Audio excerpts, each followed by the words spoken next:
जननीहं रामदूत हनुमान् जननीहं रामदूत हनुमान् चरणवन्दनं करोमि पामर अवसरप्राप्तमहान्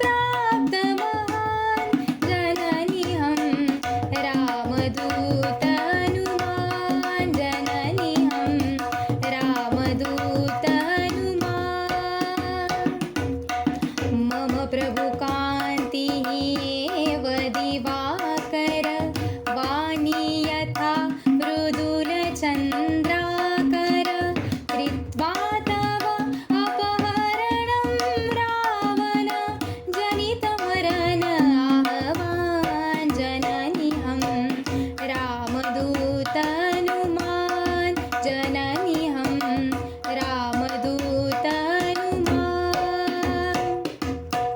पश्यामि प्रभुगभीर प्रतीक्षण